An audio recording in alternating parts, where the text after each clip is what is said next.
Hello everyone, welcome back to my channel Paismala kitchen and beauty. আজ তোমাদের সঙ্গে share করব লাল লাল পাঁঠার মাংসের ঝোল। এই মাংসটা আমরা কোথা থেকে পেয়েছি এবং কি উপলক্ষে তৈরি করছি সেটাও তোমাদের সঙ্গে শেয়ার করে দেব।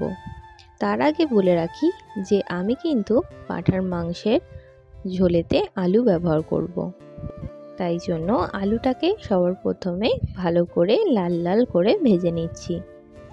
এই টাইমে আমি সামান্য নুন দিয়ে আলুটাকে ভেজে নেব। আমি যে গ্রামে বাস করি সেই গ্রামে একটি মন্দির আছে, জগৎগৌরীর মন্দির। তো সেখানেই পাঁঠা বলি হয়। এটা অনেক বছরের পুরনো একটি মেলা, সেখানে আমাদের পাঁঠা বলি দেওয়া হয়। তো এই মাংসটাই আজকে রান্না করব।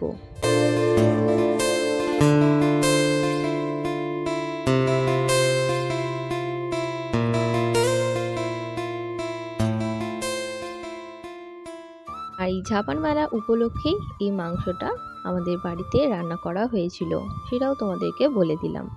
তো সবার প্রথমে আলুটাকে ভেজে নিয়েছি নুন দিয়ে।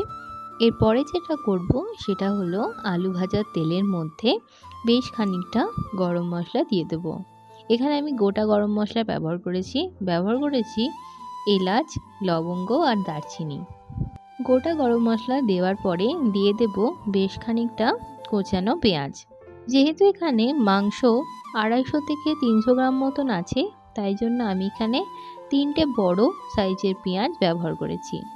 পাঁঠার মাংস রান্না করতে একটু কিন্তু পেঁয়াজটা বেশি পরিমাণে প্রয়োজন হয়। এরপরে পাঁঠার মাংসটাকে ম্যারিনেট করে নেব। ম্যারিনেট করার জন্য আমি এখানে নিয়েছি বেশ খানিকটা টক দই, হলুদ গুঁড়ো, লঙ্কার গুঁড়ো, ধনের গুঁড়ো আর জিরের গুঁড়ো। তার সঙ্গে দিয়েছি আদা রসুনের পেস্ট, আর তারই সঙ্গে দিয়েছি টমেটো, পাকা কাঁচা লঙ্কা আর রসুনের পেস্ট। পাঁঠার মাংস রান্নার ক্ষেত্রে রসুনের পরিমাণটা একটু বেশি প্রয়োজন হয়, যেহেতু একটা গন্ধ বেরোয়, তাই জন্য রসুনটাকে আমরা একটুখানি বেশি দিই। এরপরে ম্যারিনেট করে রাখা পাঁঠার মাংসটাকে একটা সিটি দিয়ে নেব। এই সঙ্গে দিয়ে দেবো বেশ খানিকটা নুন। নাড়াচাড়া করে আমি এখানে মোট 5টা সিটি দিয়ে নিয়েছি। ততক্ষণে পেঁয়াজটা বেশ লাল লাল করে ভেজে নেওয়া হয়ে গেছে। এটা কিন্তু খুব টাইম নিয়ে ধৈর্য ধরে ভাজতে হবে। পাঁঠার মাংসটা আমাদের সেদ্ধ হয়ে গেছে। এরপরে মাংসটাকে পেঁয়াজের সঙ্গে ভালো করে কষিয়ে নেব।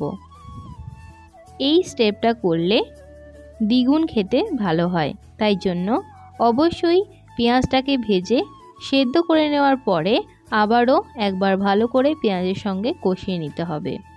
আমি এখানে পাঁঠার মাংসটা সেদ্ধ করার সময় প্রথমে আমি 5টা সিটি নিয়ে নিয়েছি, তারপরে আলুটা অ্যাড করে আবারও 2টো সিটি দিয়ে মোট 7টা সিটি আমি দিয়ে ভালো করে মাংসটাকে সেদ্ধ করে নিয়েছি। এখানেই আমাদের গোটা যে পাঁঠার মাংসটা আছে সেটাকে সেদ্ধ করে নিতে হবে। তারপরে পেঁয়াজের সঙ্গে সামান্য চিনি আর নুন দিয়ে ভালো করে কষিয়ে নিতে হবে বেশ খানিকক্ষণ ধরে। মাংস থেকে যখন তেলটা রিলিজ করে যাবে তখন আমরা আলু আর ঝোলটাকে অ্যাড করে দেবো। এরপরে বেশ খানিকক্ষণ ফুটিয়ে নিতে হবে।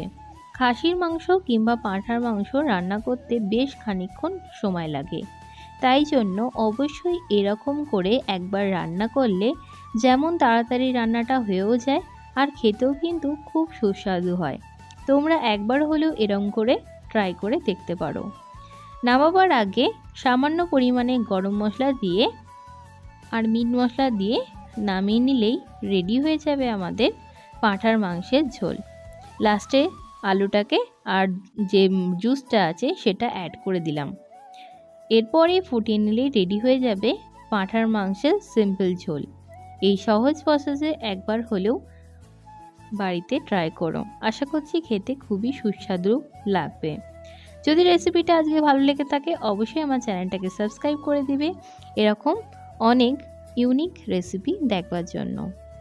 আর সিম্পলভাবে আমি যতটা পারলাম তোমাদের সঙ্গে শেয়ার করে দিলাম।